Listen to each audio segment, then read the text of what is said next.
Happy Sunday, everyone. It's August 14th. It feels like a sports Sunday, and it's this day in sports, perhaps. Sunday, October 14th.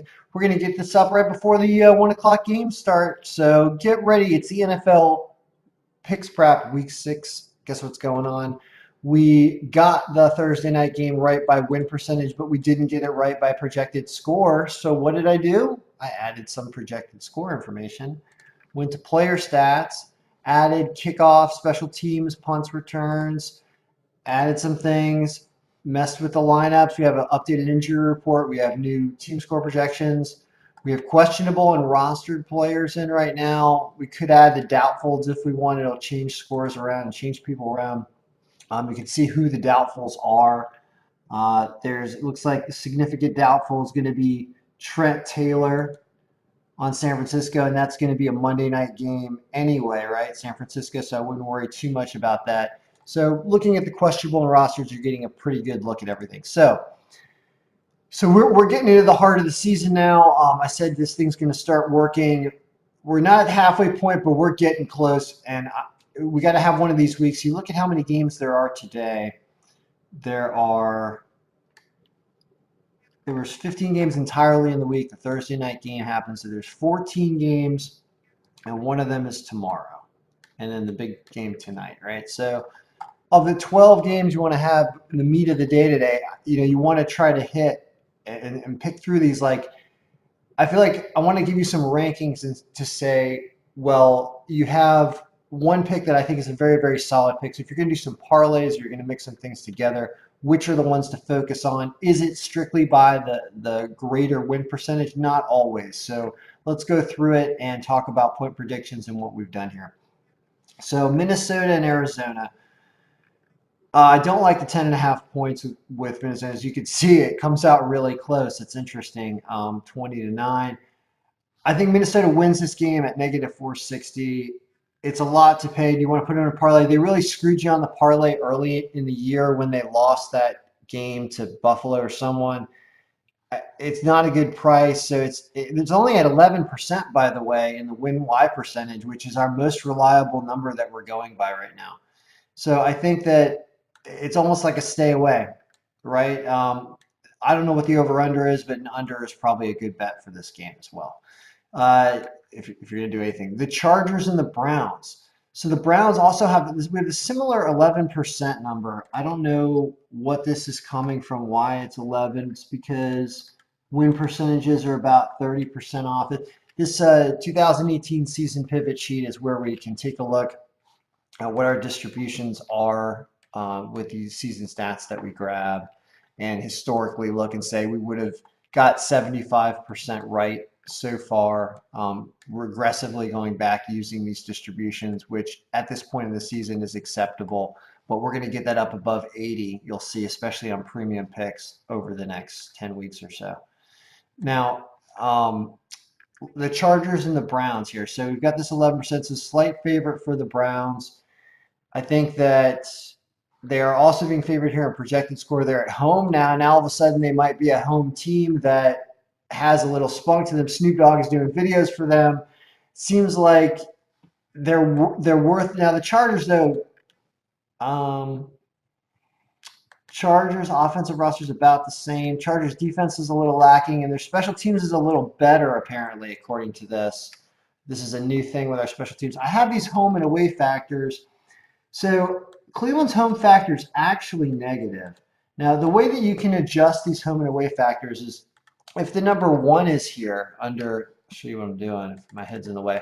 The applied home away factor has to do with whether or not you think the home field advantage is going to matter. I've done some calculations that figure out what comparative home and away factors are, whether on the team is home or is away, if they are better at home or better away, and it's putting that number right here. So what you can see is this Cleveland game, is Cleveland better at home? Our Snoop Dogg's video is going to help. The answer is right now they're less than 1, which means they are a worse team at home than on the road comparatively numbers-wise, the way I did that formula. So if you add that in here by pulling down one of these formulas in this column M, some of these are formulas, some of these are the number 1. If I typed over the formula, it's the number 1. If I didn't type over the formula, you can pull it down. or copy paste it down and it works. So when I apply that, the score here changes now. And it's a 24-24 game because Cleveland isn't as good as home. So really, you're putting your faith in Snoop Dogg whether or not you think Cleveland's going to win this game. Also, are the Chargers better on the road? It's getting cold in Cleveland. I like the Chargers. I like leveling that out at 1 anyway. What if you take away – what if you put – maybe Cleveland also has trouble at home today. Snoop Dogg doesn't help. They still win 24-23 if you don't give the Chargers an advantage for being on the road. So – interesting game there, interesting to look at. It's not a super solid pick, but I think I like taking the Browns for fun there. Chicago and Miami. Now, here's something interesting, and I do think you do want to apply home and away factors here because I've been to the stadium twice this year, the Dolphin Stadium, and also I was there for the first game of the season when it was the longest game of the year. I think I left my Dolphin sunglasses in the car, but I have them. They are fun. I also have a plaque saying that I was at this game, or a poster board. Now, so here, the Bears are favored heavily in win strength, right? And I think I agree with that. As you can see that Vegas agrees with that with the line and everything and the spread. However, Miami tends to explode late at home. I don't know how hot it is in Miami right now, but it was really hot there last time. They ran over Oakland later in the game. Oakland's used to the California sun. It's not as humid. You're closer to sea level. I don't know. The refrigerator Perry is not here for the Bears. I think that the fact that the projected score is kicking out, this offense shows the special teams turnaround, potentially Miami at home. Look at Miami's applied factor at home is a plus 1.5, and the Bears factor on the road is negative or lower than 1, essentially, at 0.8. So this is a sneaky thing here. I think the Dolphins with the spread is take Miami with the spread here. I think that's a great bet, and they might even win the game. But never trust me, trust the file. But the file is saying in a lot of ways that Miami, except in win strength, I mean, you're going hard against win strength. That's a weird thing. I definitely don't like taking the Bears because of this conflicting information. So there's that. Carolina and the Skins. Guess what time it is? So it's almost noon. It's 11:34. This game starts at 1. This game is less than an hour away from my house. Tickets are dropping because it's cloudy and crappy here in Northern Virginia and Maryland, where the game's going to be. I think I'm going to go because why not? And also, all right, let's see what the score. Let's predict the score of this game and then let's go to the game. So right now, the Panthers all of a sudden got favored. This flipped from earlier in the week. This had been the Skins were favored, I think, and then it flipped. Carolina's favored in win strength. Carolina looks like they're going to win 21-20, probably at a missed extra point. The offense is slightly favoring Carolina. Defense is slightly favoring Carolina. Special teams is slightly favoring the Skins. However, Carolina, you're applying a really ugly road factor for Carolina too. Wow. Skins are better on the road than they are at home. If you level out this factor for Carolina, look what happens too. Wow, they go up 30-20. Ouch. I do think that the road's going to hurt them today. It still shows Carolina barely. Wow, that's amazing. It's no bet, really. It's too close to call, and the lines are not good. I think I'm going to bet on the Skins because every time I go to the game, the home team wins. So I'm going to this game. So if I get there, you know to bet on the Skins. That's strictly a ridiculous assumption, but there you go. Indianapolis and the Jets. Jets are favored, and all of a sudden Jets got favored in projected score. So this is a difference that we had previously in the week when I released the file on Thursday. I couldn't get the Jets to win this game, I think, point-wise. I know I was having trouble on some of these. And now it looks like we've changed some distributions around. We can see added some special teams for the Jets. The Jets at home are not better than they are on the road.